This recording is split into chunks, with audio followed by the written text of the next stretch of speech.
Saya etika tuh sederhana, melakukan kebaikan bukan karena kewajiban hukum.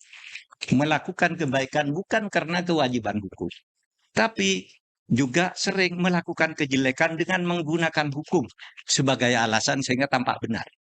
Mari kita lihat nih, Pak Habibie itu Mantan Menteri Koordinator Bidang Politik, Hukum dan Keamanan Mahfud MD menyinggung ada presiden yang haus kekuasaan dan mencari akal untuk memperpanjang masa jabatannya. Sosok yang dimaksud adalah ex-presiden Zimbabwe Robert Mugabe. Hal itu disampaikan Mahfud saat menjadi pembicara dalam Focus Group Discussion Kerapuhan Etika Penyelenggara Negara Etika Sosial dan Pendidikan pada Senin 2 September 2024. Awalnya, Mahfud memuji kepemimpinan Presiden ketiga RI, Bacharuddin Yusuf Habibie. Mahfud mengatakan, B.J. Habibie seharusnya menjabat sebagai presiden selama 5 tahun. Namun, ia memilih untuk mengakhiri kepemimpinannya hanya sampai pemilu. Mahfud pun membandingkan B.J. Habibie dengan Mugabe yang dianggap punya sikap bertolak belakang. melakukan kebaikan bukan karena hukum. Misalnya begitu beliau terpilih sebagai presiden, menggantikan Pak Harto, apa yang diumumkan pertama? Saya akan memerintah sebentar karena tahun depan akan mengadakan pemilu. Kalau mau ikut hukum, Pak Habibie itu presiden 5 tahun. Sampai tahun 2003. Tapi dia punya etika. Wah, ini saya menggantikan pemerintah yang dianggap rusak, maka saya hanya akan mengantarkan pemilu. Diadakan pemilu.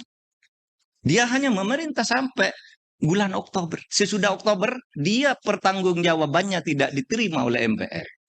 Dia menyatakan saya tidak mau menjadi calon presiden. Kenapa?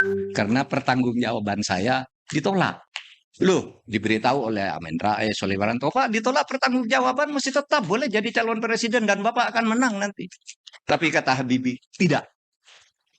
Saya tidak mau. Karena pertanggungjawaban saya ditolak berarti saya tidak layak dan tidak etis menjadi presiden. Itu kan? Malu. Sebaliknya ada presiden lain yang cari-cari akal untuk memperpanjang jabatan. Jangan ketawa, saudara mengira presiden ini Robert Mugabe. Robert Mugabe di Zimbabwe itu jadi perdana menteri. Merasa tahun depan nih saya habis jabatan, habis kekuasaan saya. Diubah undang-undang dasarnya menjadi sistem presidensil. Dia jadi presiden pertama. Ikut pemilu terus, pemilunya dihitung di rumahnya. Lalu diumumkan dia menang-menang terus sampai diusir oleh rakyatnya. Ya, kita bandingkan Pak Habibie dengan Mugabe saja gitu. Biar pulangnya. Download Tribun X sekarang. Menghadirkan lokal menjadi Indonesia.